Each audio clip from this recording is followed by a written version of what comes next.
What's up, everybody? Welcome back to Sideline Sports. I am your host, Trevor. We're out here in Florida doing the podcast this week.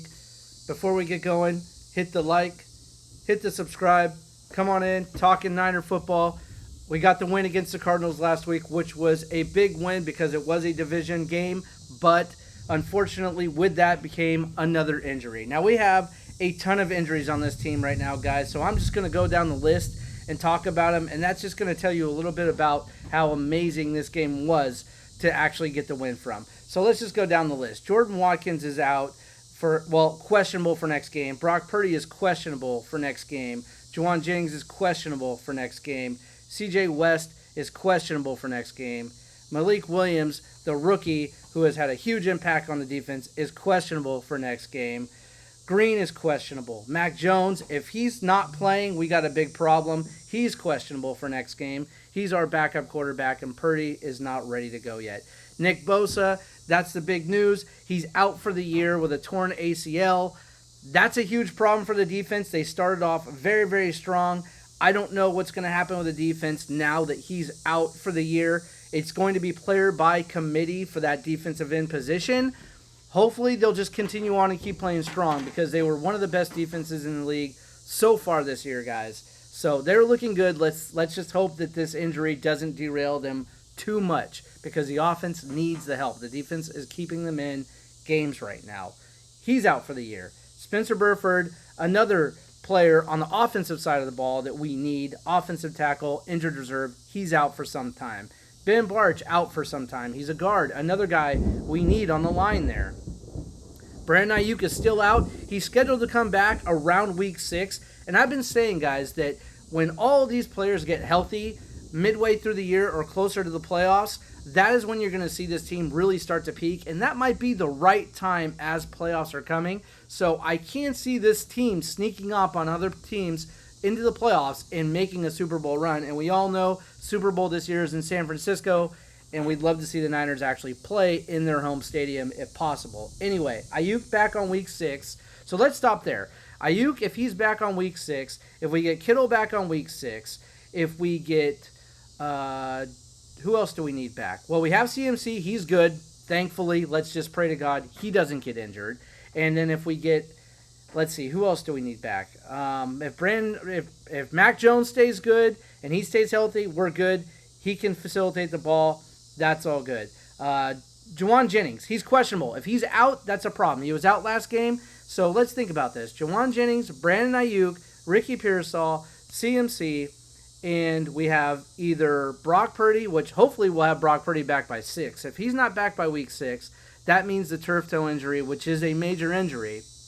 Believe it or not, it's a tough injury to come back from.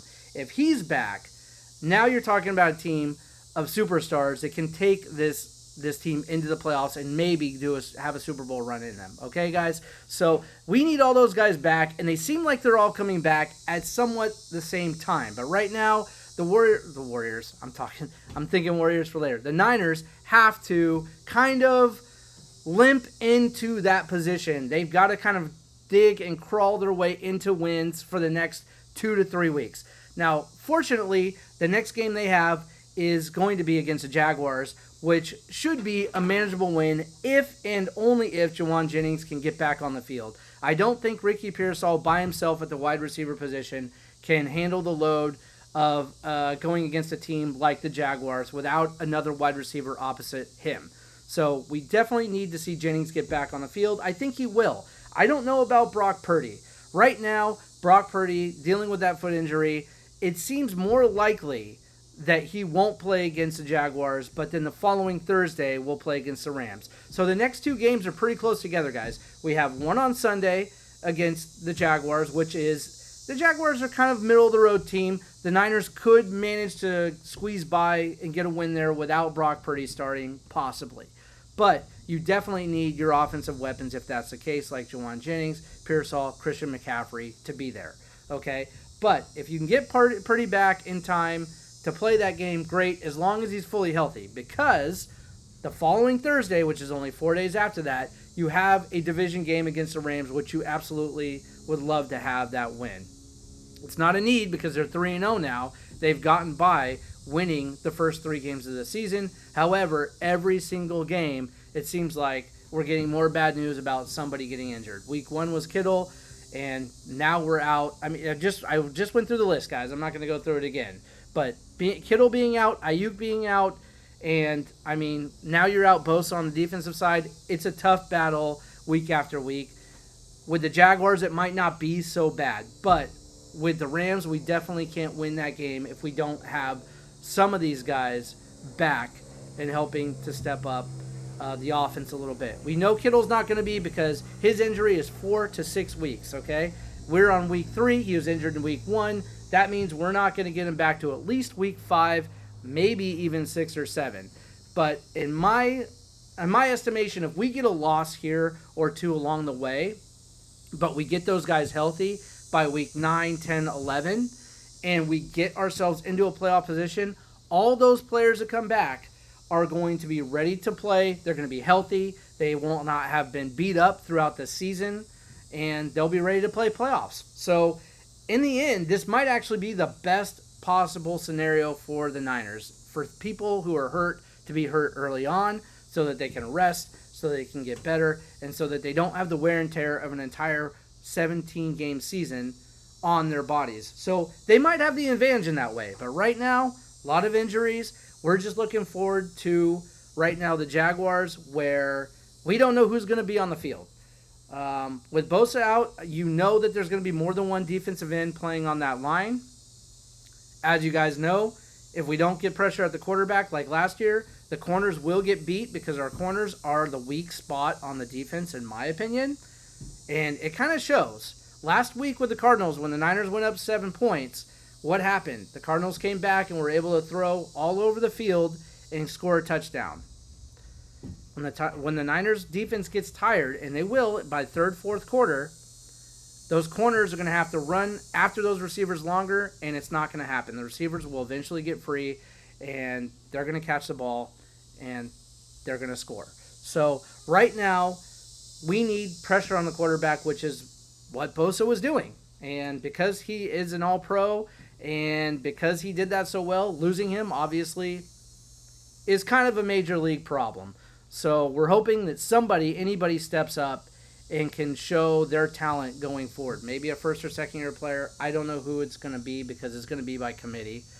I wouldn't be surprised if the Niners go out looking for a trade for somebody right now. I really wouldn't be surprised. There are teams that are just not going to be good this year already. It's possible that the Giants will be selling.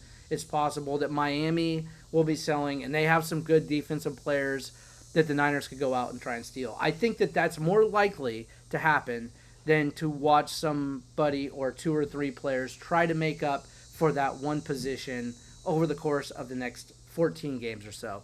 So I would look out for the Niners to do that, guys.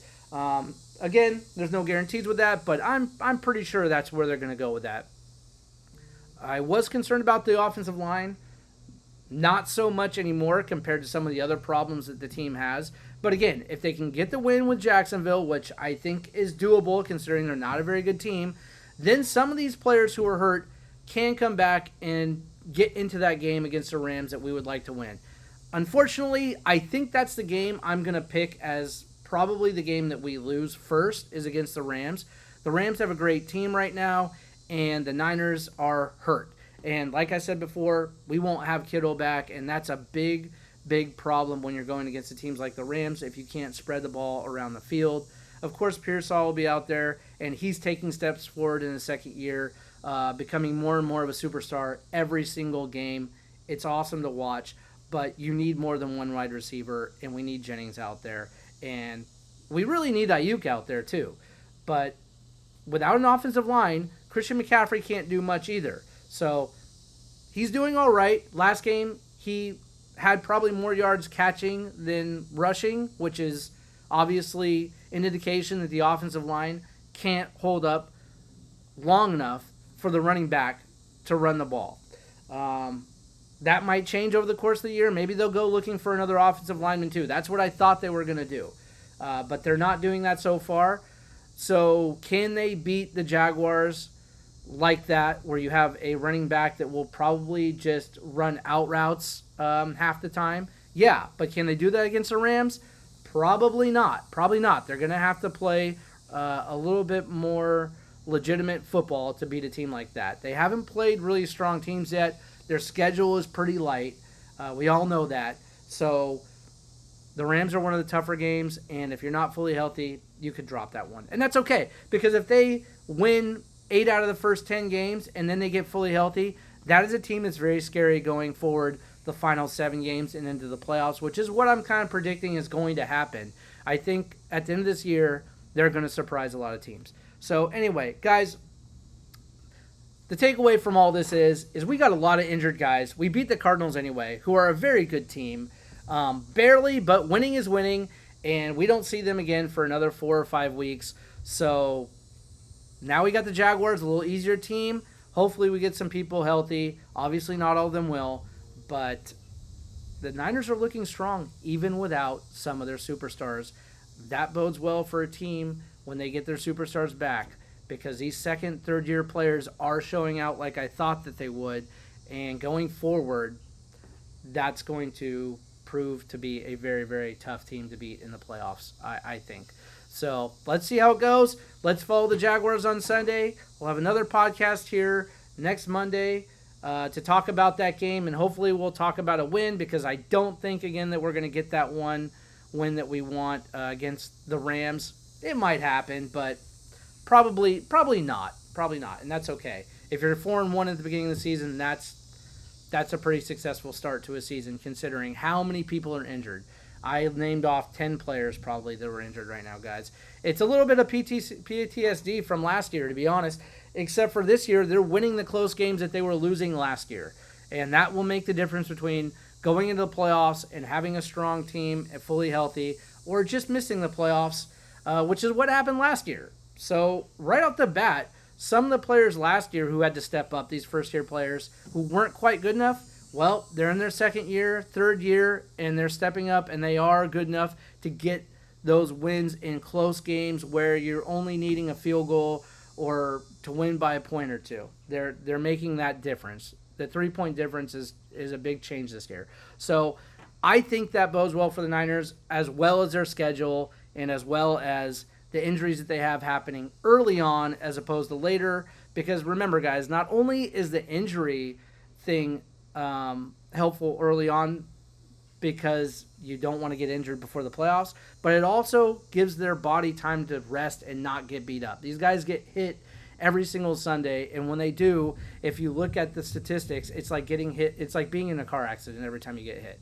That's the equivalent. So imagine getting into 50 car accidents a year.